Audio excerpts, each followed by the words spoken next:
Bonjour à tous, on se retrouve pour une nouvelle vidéo. Nous allons changer un écran sur un Samsung A41. Hop. Donc l'écran, le LCD est brisé à l'intérieur à plusieurs endroits. Donc on va le réparer. Dans un premier temps, il faut retirer le rack de la carte SIM.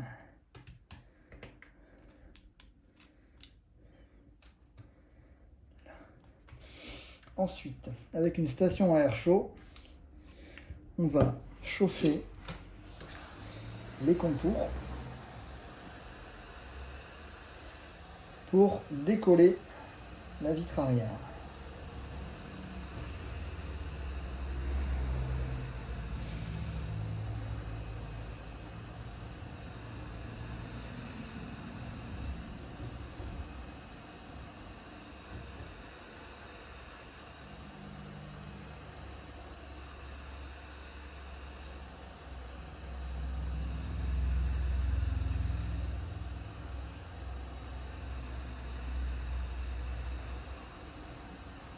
Une fois qu'on a bien chauffé la partie basse de la vitre arrière, on va insérer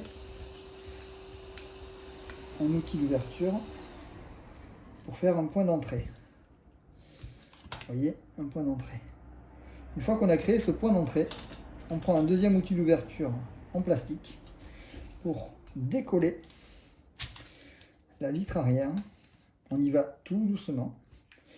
Et si ça résiste, on n'hésite pas à chauffer davantage. Mais ce qu'il y a de bien avec les téléphones de série A de chez Samsung, c'est que la vitre arrière est très résistante et donc on arrive à l'extraire de façon assez simple. Évidemment, il faut y aller doucement pour ne pas endommager l'intérieur de l'appareil, mais on arrive donc à ouvrir le téléphone assez facilement. Donc on va garder cette partie arrière de côté. Nous devrons la recoller à la toute fin de la réparation. Donc une fois qu'on a retiré la partie arrière,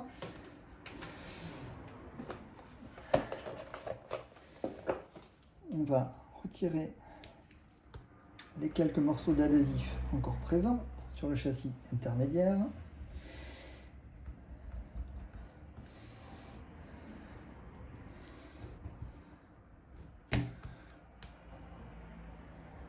Voilà, parce que vu que on va recoller la fameuse vitre arrière qu'on vient de sortir, il faut absolument que le châssis intermédiaire soit propre, prêt à recevoir la colle qui permettra de refixer la vitre arrière.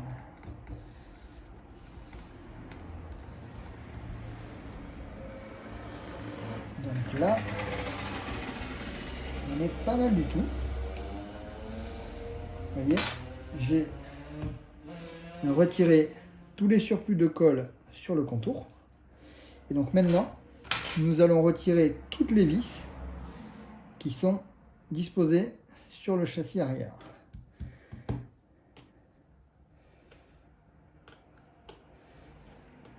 Sur les modèles A de chez Samsung, toutes les vis arrière sont du même format. Ce sont toutes les mêmes. Donc si vous les mélangez, il n'y a aucun problème pour vous y retrouver au remontage.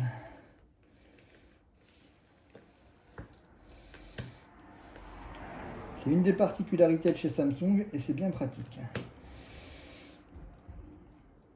Dans les iPhones, contrairement, beaucoup de vis ne sont pas les mêmes et donc il faut bien les repositionner au bon endroit sous peine d'endommager soit la carte mère, soit d'autres organes du téléphone.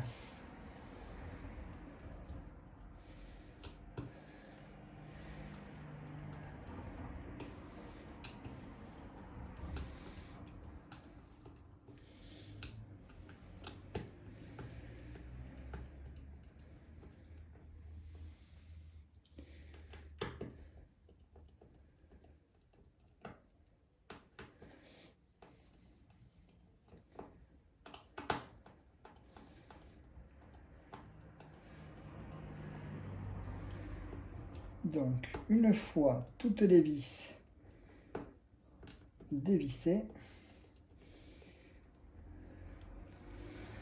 on va les retirer avec une pince.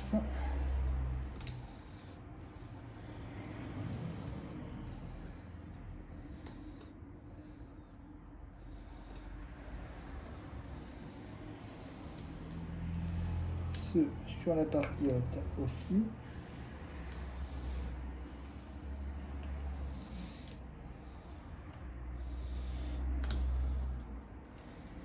Ok. Une fois qu'on a retiré l'ensemble des vis sur la partie haute et sur la partie basse, on va devoir prendre un outil de type iSesamo et le faire passer entre l'écran et le châssis intermédiaire, vous voyez. Et on va faire levier tout du long afin de d'éclipser ce fameux châssis intermédiaire.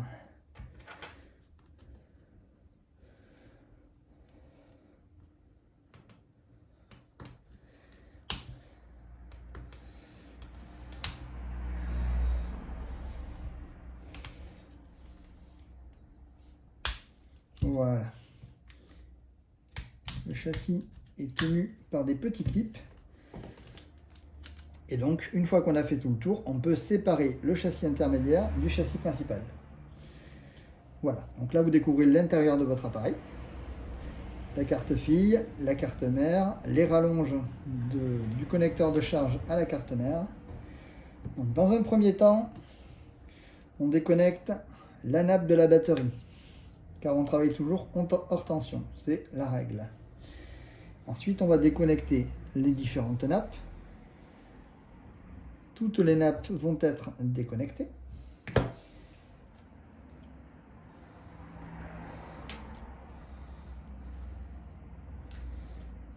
Voilà.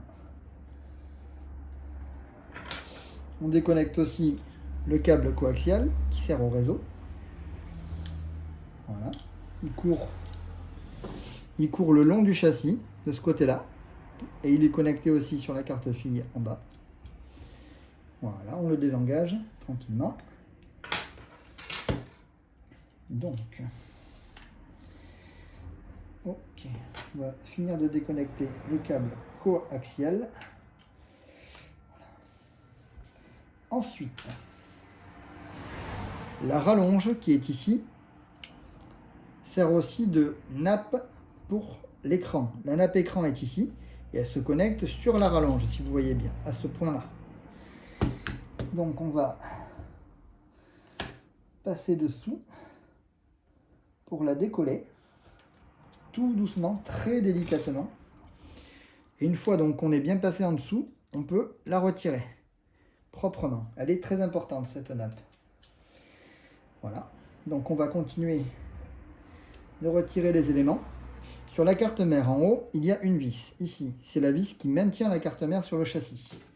Donc avec un tournevis cruciforme, on va la sortir. Celle-ci, il faut la mettre de côté car elle est différente des autres. Donc on va la poser ici correctement et on va retirer la carte mère. Vous voyez, la carte mère est simplement posée et vissée sur le châssis du téléphone. On fait pareil pour la partie basse où il y a une vis sur la carte fille ici. On la retire.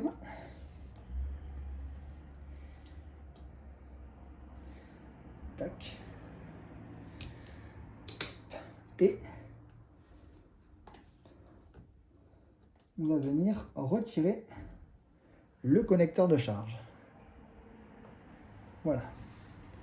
Donc en l'état, il va falloir récupérer l'écouteur interne qui est en haut, le vibreur qui est ici et le Touch ID qui se positionne ici.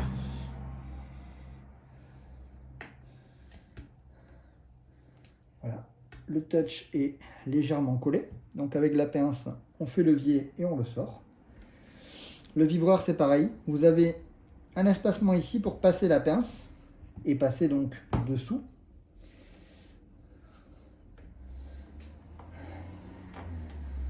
Et on fait levier, tout simplement. Le vibreur est là. Ensuite, il y a l'écouteur interne. Alors, attendez. Je vais me sortir le nouvel écran, donc toujours un écran d'origine de chez Samsung, pour vérifier quels sont les éléments que nous devons récupérer. Donc, vous voyez, ce sont des boîtes, ça vient directement donc du fournisseur Samsung. Et donc nous avons le nouvel écran avec le châssis déjà présent. Et donc on s'aperçoit que l'écouteur interne est déjà présent. Donc je n'ai pas besoin de le récupérer. On va le mettre de côté un petit instant. Et on va s'occuper de récupérer donc la batterie. Pour plus de facilité pour récupérer la batterie, de l'autre côté, côté écran, on va chauffer sur la zone où est située la batterie. Ce qui va permettre de ramollir la colle et nous permettre de la retirer de façon plus simple, plus facilement. Donc on n'hésite pas à bien chauffer.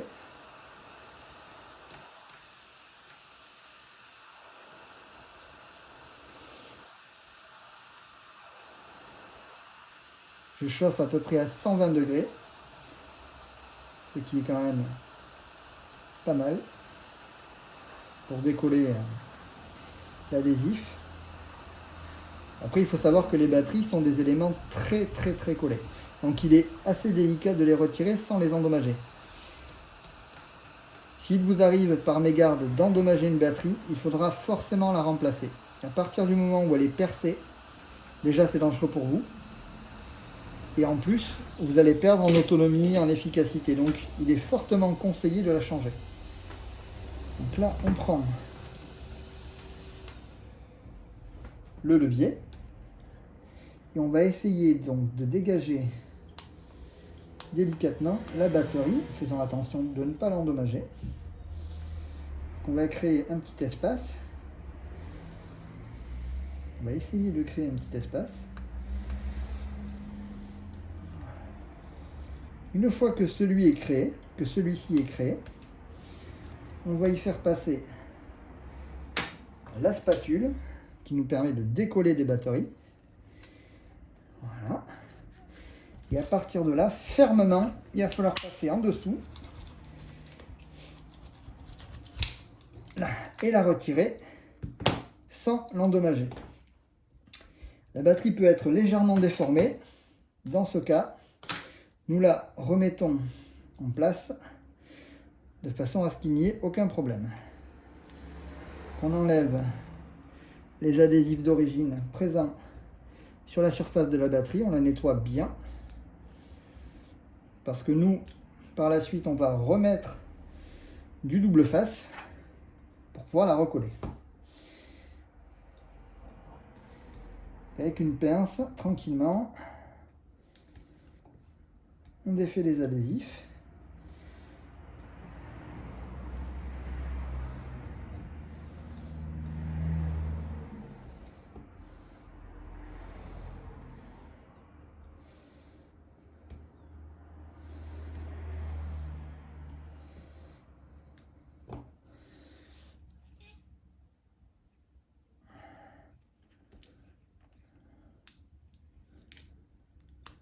Voilà. On a quasiment terminé de retirer les adhésifs.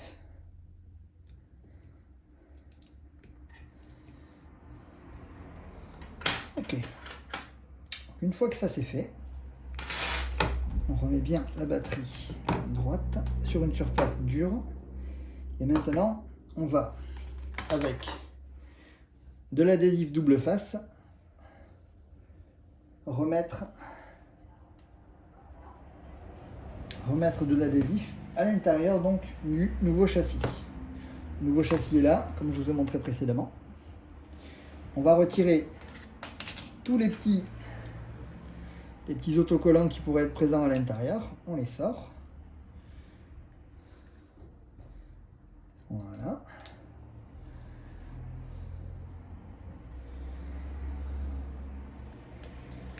Voilà. Donc on met ça de côté. On va préparer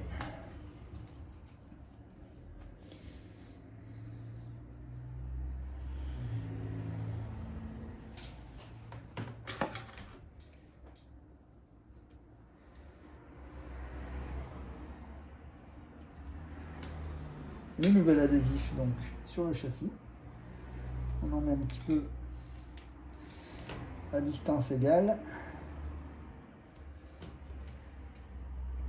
pour être sûr que notre batterie soit bien collée quand on fera le remontage. Donc c'est de l'adhésif type 3M, c'est une marque d'adhésif qui est très connue et qui offre des adhésifs double face de très bonne qualité, avec un pouvoir collant qui est proche des adhésifs originaux de chez Samsung, donc ce qui permet de faire un travail quand même de bonne qualité. Donc on va remettre dans l'ordre le vibreur, ici dans son logement, là. On repositionne le vibreur. Ensuite, on avait démonté le Touch ID, donc l'identification par empreinte digitale. On remet le connecteur de charge donc sur son positionnement avec la vis qui lui était associée.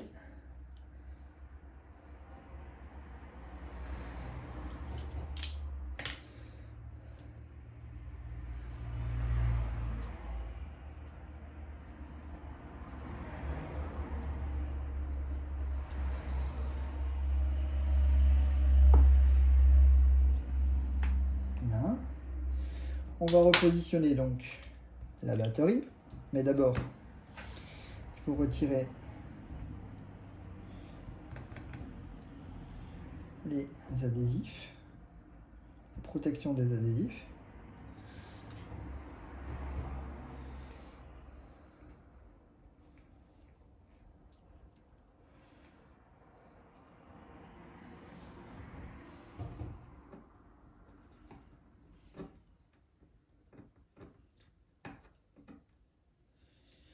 Une fois retiré, on peut remettre la batterie en place. Voilà. Remettre en place la nappe qui fait liaison entre la carte mère et la carte fille et qui permet aussi, comme on a vu précédemment, de connecter la nappe de l'écran LCD sur la rallonge. Voilà, vous avez entendu, on a bien entendu le cliquetis, c'est très important. Ça nous permet de savoir que l'écran, la rallonge de l'écran LCD est bien connectée. On repositionne tout simplement la carte mère sur l'emplacement du haut.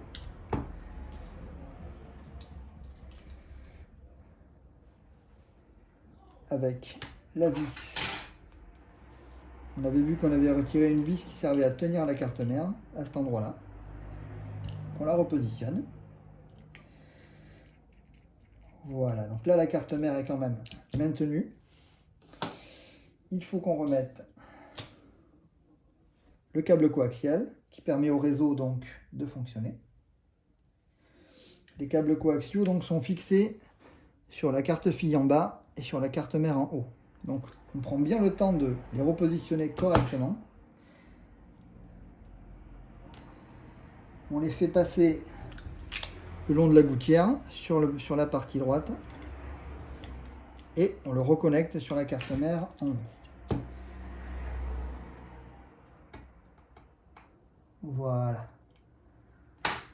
On reconnecte la rallonge sur la carte mère et pour terminer, on reconnecte la batterie sur la carte mère. Donc là, on vérifie que tous les éléments soient bien connectés. Très important.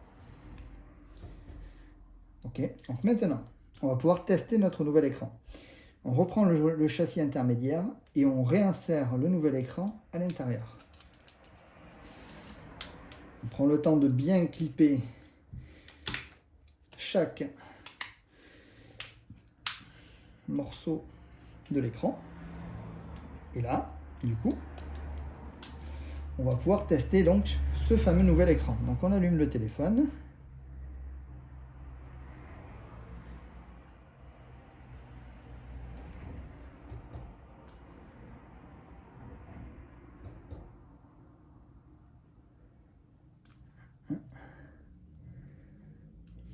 on va remettre les vis sur la partie arrière.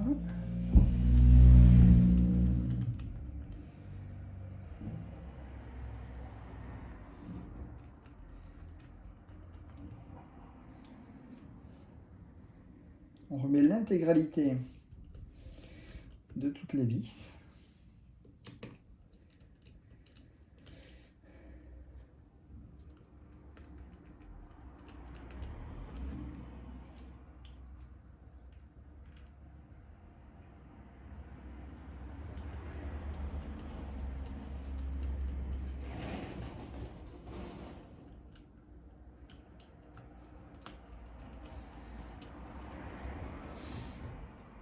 Sur la partie haute et sur la partie basse.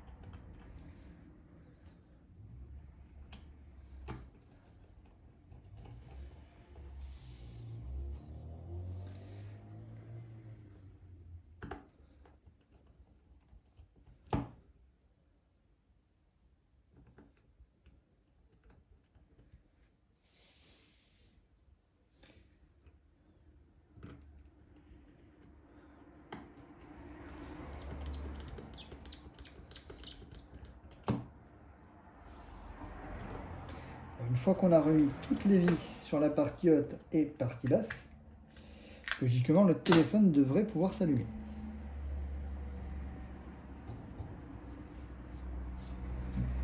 Il est possible qu'il n'ait plus de batterie, donc je vais aller chercher un chargeur et le mettre en charge.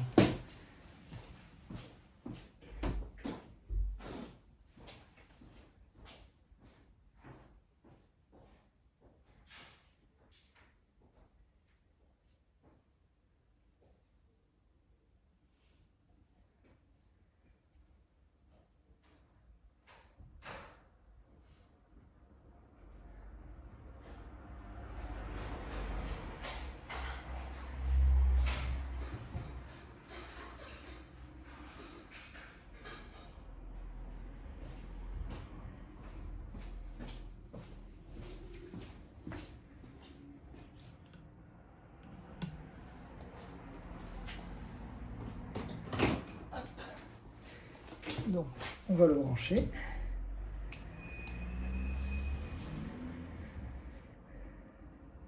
Voilà, donc là le téléphone se met en charge sans problème.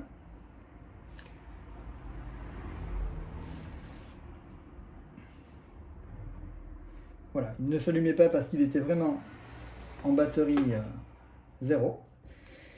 Donc là il ne nous restera plus qu'à recoller la partie arrière proprement donc sur le châssis du téléphone et la réparation sera terminée. Voilà, c'est une réparation qui est assez simple dans le sens où si vous achetez des écrans d'origine, vous aurez une simplicité de réparation qui sera bien là et vous retrouverez un téléphone quasiment neuf. Voilà, j'espère que vous avez bien suivi le tuto, que la vidéo vous a plu. N'hésitez pas à vous abonner à ma chaîne. Merci beaucoup, au revoir.